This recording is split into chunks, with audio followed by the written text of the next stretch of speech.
Hello दोस्तों, नमस्कार। मैं गौहर अली और आप देख रहे हैं जी न्यूज़ भारत। एक चीज़ जो सबसे ज़्यादा देखने में आ रही है वो है बुलडोज़र। मुख्तलिफ मुकामात पर बुलडोज़र चल रहे हैं, चाहे वो ज़मीन माफिया हो या कोई हो। ज़मीन माफिया जिसका अदालत ने प्रूव कर दिया कि हाँ वो ज़मीन माफिया है, चलना चाहिए, समझ में आता है। लेकिन उसके बाद कुछ और जो है आरोपी होते हैं जिनको अभी अभी अरेस्ट किया गया। कोई मान लीजिए कोई कत्ल का आरोपी है, कत्ल के मामले में वो आरोपी वो अरेस्ट हुआ, पुलिस ने उसको अरेस्ट किया, शाम को उसके घर पर बुलडोज़र चल जाता है। कानून के नज़र में ये कैसा है?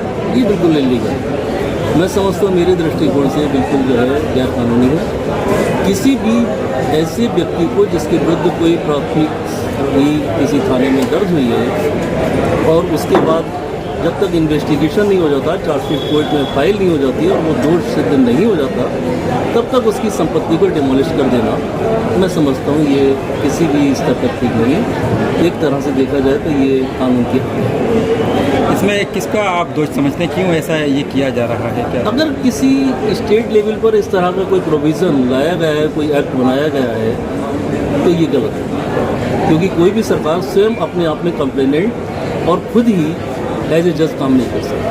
भारतीय संविधान क्या कहता है? भारतीय संविधान क्या कहता है इस मामले में? भारतीय संविधान में ऐसा कोई प्रोविज़न स्पष्ट नहीं है कि किसी क्रिमिनल की जो है बिना उसको दोष सिद्ध किए हुए उसकी कोई उसको पनिशमेंट दिया जाए। पनिशमेंट करने के लिए हमारी न्यायपालिका है, न्यायपालिका क्रिमिनल कोर्ट्स हैं जो कि अपना पूरा ट्रायल करती है। ट्रायल करने के बाद में जो भी एविडेंस किसी के खिलाफ आती है तो कोर्ट से उसी के अकॉर्डिंगली डिसीजन अपना देती है। अगर दोष सिद्ध होता है तो उसको सज़ा दी जाती है। सज़ा का प्रोविज़न होता है, इसमें फाइन का भी प्रोविज़न होता है और उसको जो है और भी तरह के सज़ा के भी प्रोविज़न इसमें होते हैं।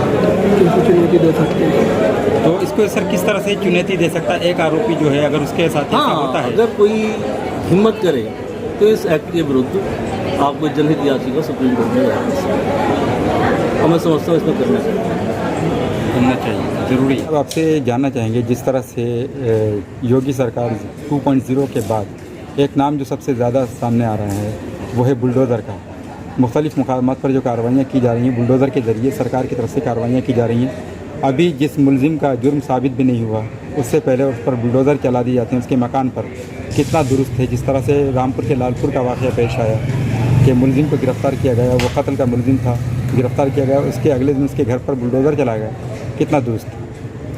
देखिए, कॉन्स्टिट्यूशन ऑफ इंडिया जो है वो राज्य सरकारों को ये अधिकार देता है और उनके ये कर्तव्य हैं, जिम्मेदारी है कि राज्य के अंदर किस तरीके की शांति व्यवस्था कायम हो, किस तरीके से जो है कानून व्यवस्था कायम हो। उसी के तहत जो है योगी सरकार का ये अपनी सरकार का खुद निजी फैसला है कि वो अपराधियों के खिलाफ इस तरीके से बुलडोज़र चला करके ध्वस्तीकरण की कार्रवाई कर रही है, उनके मकानों को ढा रही है। लेकिन हिंदुस्तानी कानून के अंदर, भारतीय संविधान के अंदर इस तरीके का कोई भी प्रोविज़न या कोई भी प्रावधान नहीं है कि आप जो है अपराध होते ही और आप उसके घर पर बुलडोज़र चला दें, क्योंकि उस घर में बच्चे भी हैं, बूढ़े भी हैं, महिलाएं भी हैं, उनका भी नुकसान है। और ये पता नहीं कि संपत्ति उसी की थी जिस पर ये आरोप लगा है संज्ञेय अपराध का।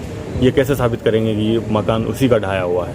वो मकान किसी उसके भाई का भी हो सकता है, किसी रिश्तेदार का भी हो सकता है। तो ये एक तरीके से कानून के मुताबिक तो नहीं कह सकते सरकार का फैसला, लेकिन इसमें जनता का हित कहीं ना कहीं थोड़ा निहित है। वो इसलिए कि सरकार नहीं चाहेगी कि हमारे राज्य में कोई कानून व्यवस्था को चैलेंज करे, कोई कानून व्यवस्था को चुनौती दे।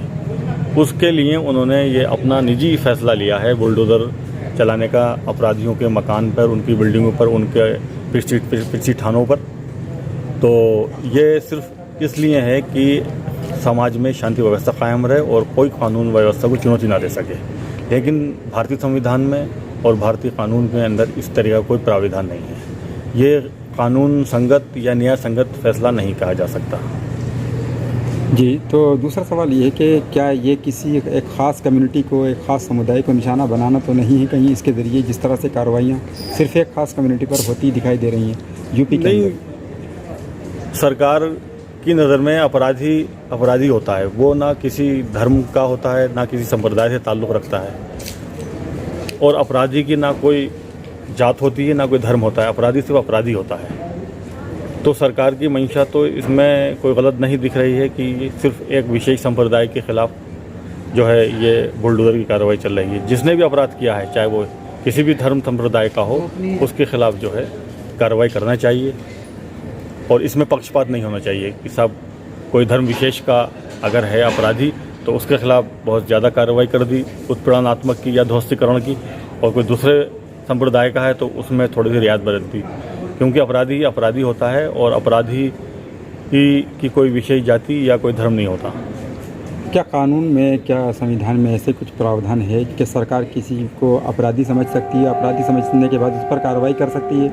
और अपराधी की, मान लीजिए वो प्रॉपर्टी अपराधी की हो, लेकिन उस अपराधी के घर में छोटे बच्चे भी होते हैं, बच्चों के अधिकार, महिलाओं के अधिकार, महिलाएं भी छत से महरूम हो जाती हैं, बच्चे भी हो जाते हैं, क्या इस तरह से सही है? नहीं, जब कोई अपराध होता है तो वो माननीय न्यायालय की नज़र में एक वो आरोपी होता है जब तक उसका अपराध सिद्ध ना हो जाए।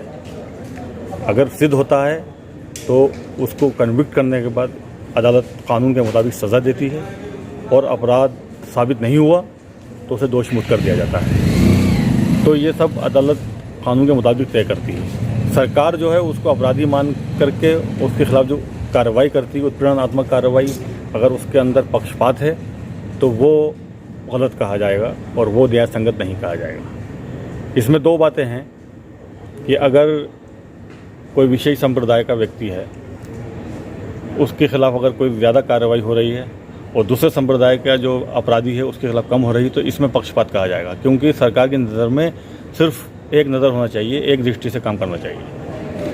ठीक।